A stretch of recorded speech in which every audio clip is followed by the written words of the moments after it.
Hello friends, and welcome back to Self-Serving Skillet. This week we're continuing our October theme of spending only $5 a day. I was only allowed to bring into my kitchen $5 a day worth of ingredients. So at the beginning of the month, beginning of October has 31 days, I took $155. I went to several different grocery stores and I bought everything I'd need for the month. Now I'm allowed to use what's already in my own kitchen. It's silly to waste it. But this is just kind of a proof of concept video. This isn't really like a recipe video. I don't really do recipe videos. It's kind of a dirty word to me. This is what you can do with relatively few, relatively simple ingredients. Let's get started. So most things here have a couple things in common. Chicken thigh, bacon, potato, and I think that they're all pretty different. All right, so first we're gonna get started with our chicken thighs. At the beginning of the month, we bought 2 whole chickens and butchered them into their 8 parts. This week, we're using the chicken thigh. So I'm just going to get some salt on those chicken thigh skins and get them face down in a hot pan. Hot. I like doing this in stainless steel because it allows me to make a pan sauce. The fond will stick to the bottom of the pan and I can scrape it up later and use it. And if you get your pan hot enough to start, not smoking hot, but pretty hot so that water beads up across the surface, your chicken skin will detach itself when it's ready. You don't even need any oil. So at about 4 minutes, we're going to flip these and just get a little bit of cook on the other side before we get them into a pan in the oven. Now I lined this pan with parchment paper, and I'm also baking 4 strips of bacon along with these 4 chicken thighs. I can't really give you a time because I actually baked a whole bunch of stuff at once. Baked and roasted a whole bunch of stuff at once at 350 Fahrenheit, and I just sort of had to keep my eye on it. That's the trade-off. If you want things cheap, they're generally not gonna be easy. Cheap and easy don't come together very often. So you have to apply your intention and your focus and just wait for it. So when those come out of the oven, let's get started on our frittata. Now, frittata is just egg pie, crustless quiche, if you will. We're going to use the cast iron as a mold. And from when we get this cast iron hot enough, why I did the bacon and chicken first is we're gonna go into that cast iron with all of that oil that is rendered off of the bacon and the chicken. So all that bacon fat and all that schmaltz is going into the pan, into the frittata, and that's what's gonna cook our onions, cook our broccoli, and make sure that this egg doesn't stick to the cast iron. We could also use oil, we could also use butter, but why use something that we've spent money on when we've already spent the money on the thing that has the fat in it? Let's just use it. It's gonna be delicious. I've roughly chopped 2 onions because I want a lot of filler in this. This is going to be 3 days worth of food. You notice that I have a whole third of a pie here, and that's a day for me. So we're going to get those onions in after about 5 or 6 minutes. Keep in mind these onions need a total of 8 to 10 minutes to get nice and sweet.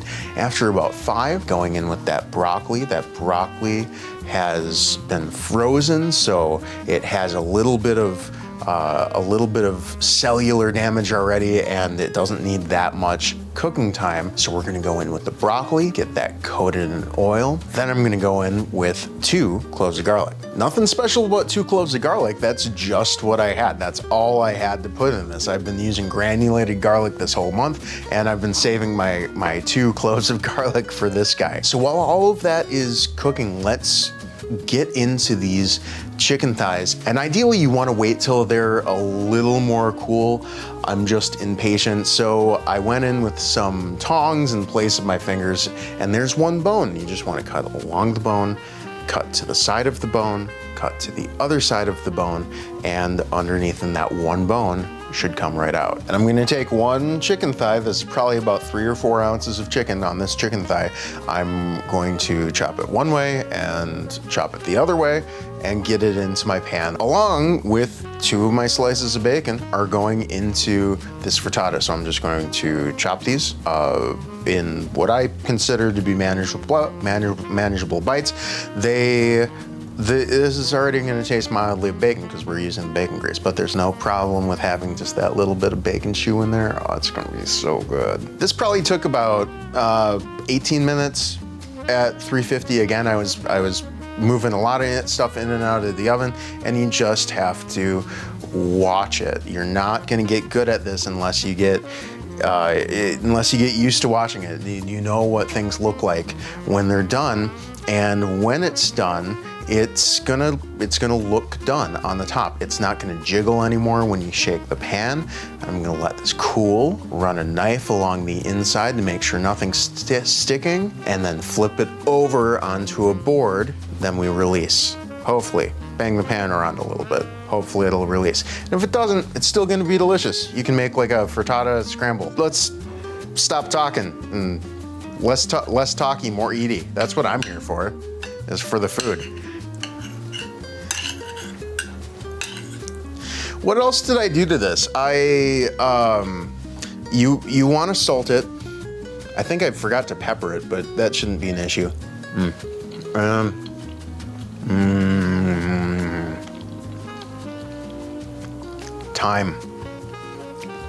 Thyme went in that too. That's nice. And cheese, I forgot about the cheese. Before we pour the egg in, I do my cheese in 2 batches. I do a handful and then I mix it in, and then I do a handful on top before I put the egg in. And when you put your egg in,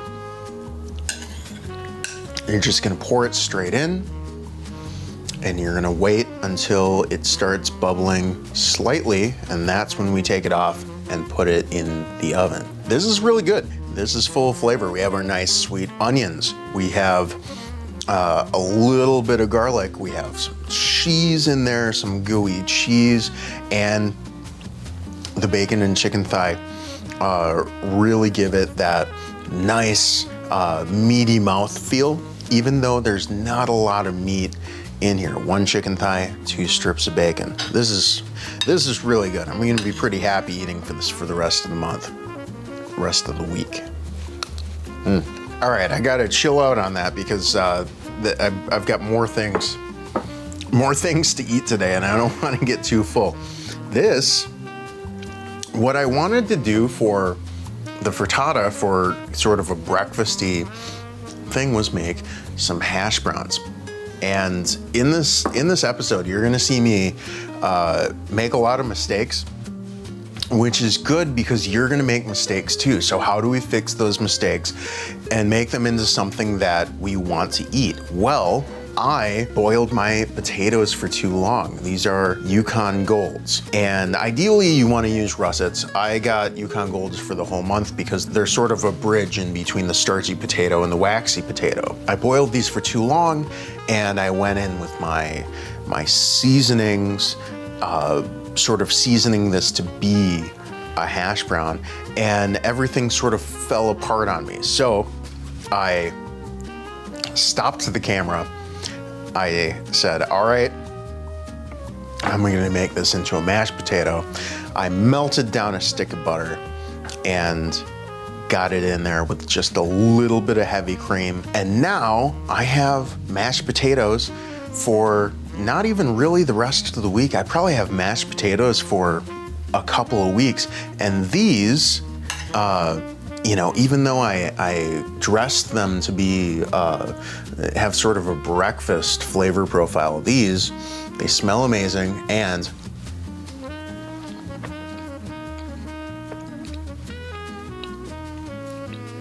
They're so creamy. Yukon Golds make really good mashed potatoes. Don't throw any of this stuff away. Don't get disheartened.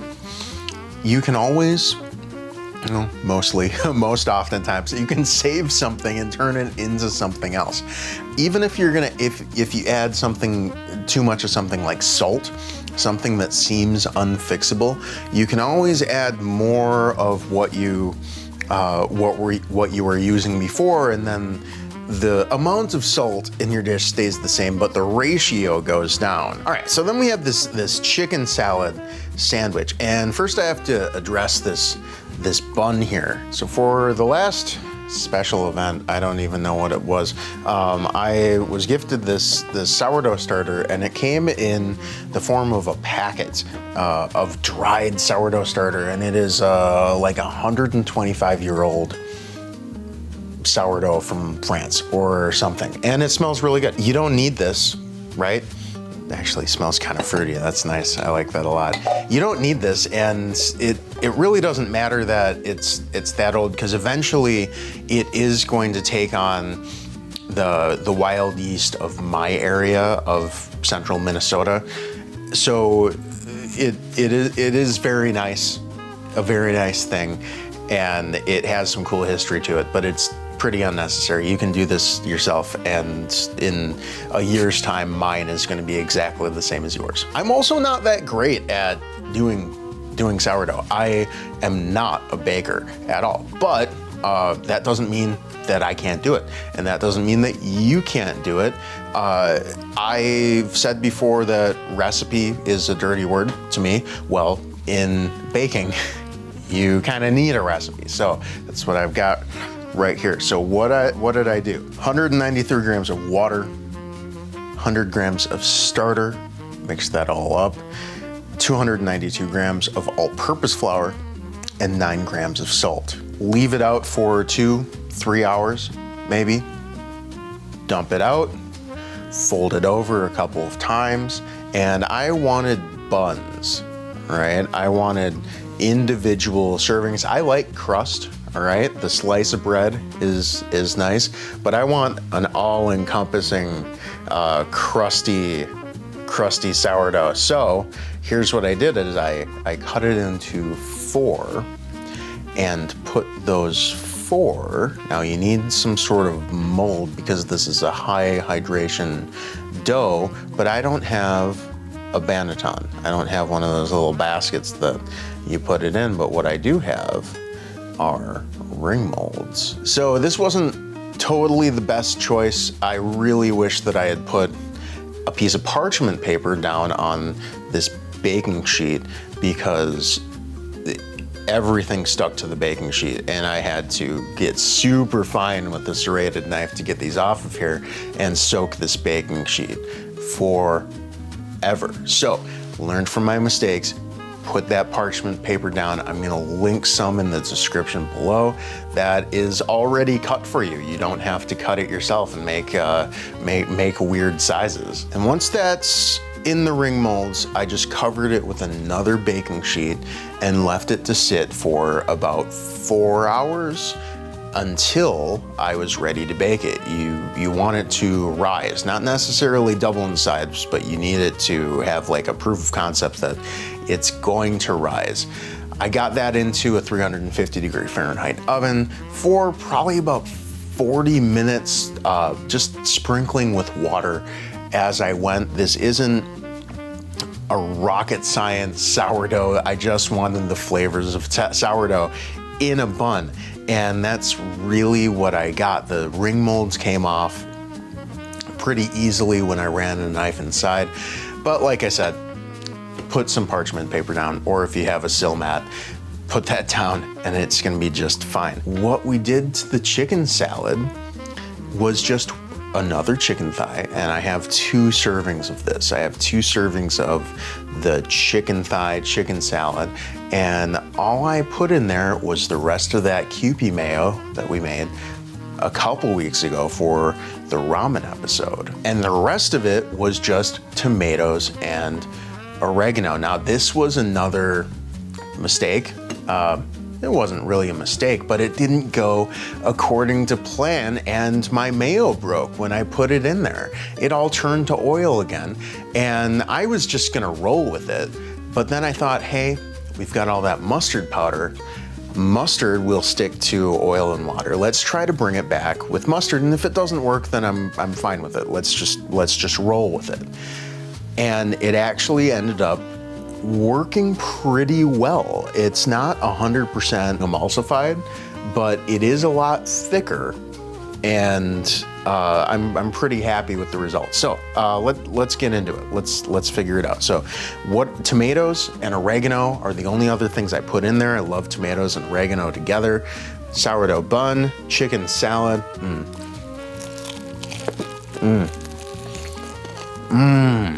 Oh yeah. Was. And you might say, hey Curtis, this isn't enough for a full day of eating. Well, I can do double or even triple this many mashed potatoes because I have them. But also, the sourdough bread makes this super chewy.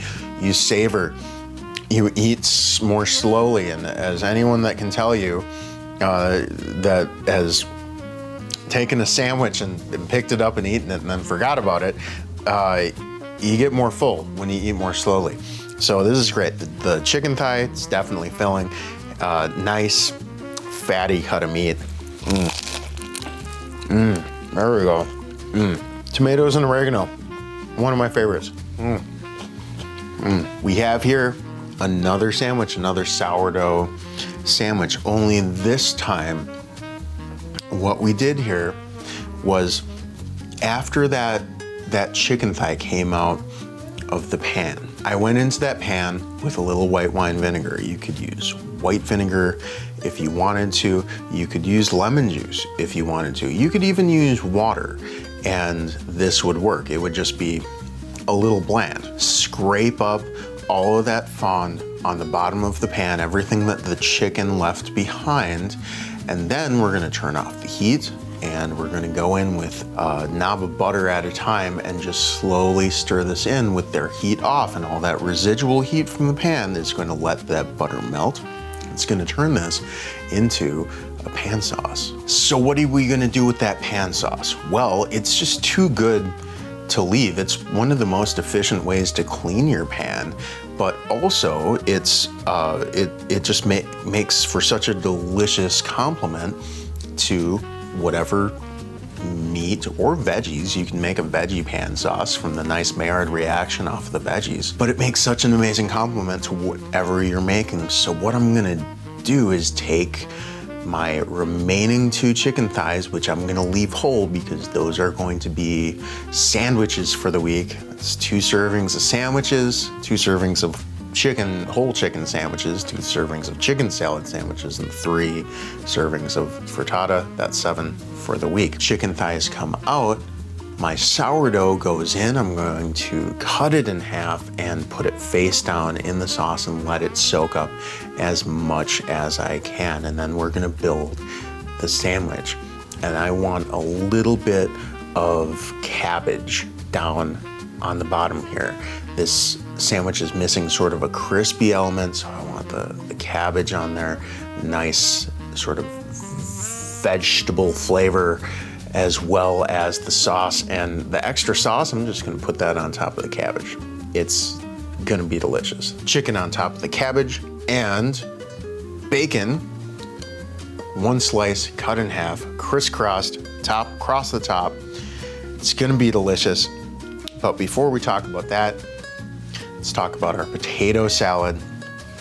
We've made this on the show before, recently in fact, but this is baby red potatoes. Baby reds, nice and waxy, also have one of my favorite potato flavors ever. And this is very simple. I'll link that video at the end of this video. We'll just give that a taste for now.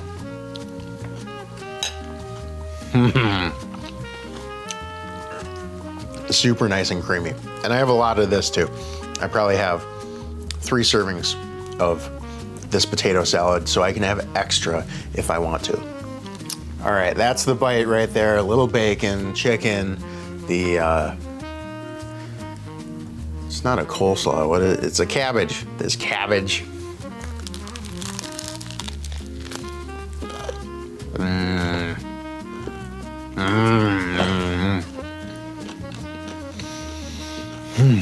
That one wins.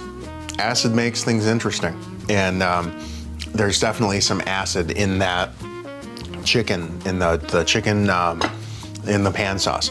These are really great. So what have we learned? We've learned to make mistakes and be okay with it. And that's really all your home cooking practice is. And a lot of other stuff too in your life is, if you do something and if it doesn't work out, you still have to live with it. So make the best of it, right? The internet is full of answers. Your tongue is full of answers. How else could these flavors work? Do I need more salt? Do I need some more acid? I'll see you next week. Make something amazing. I'm gonna link a whole bunch of stuff that I talked about in the episode in these boxes right after the bloopers. I wish I wasn't so full so I could keep eating.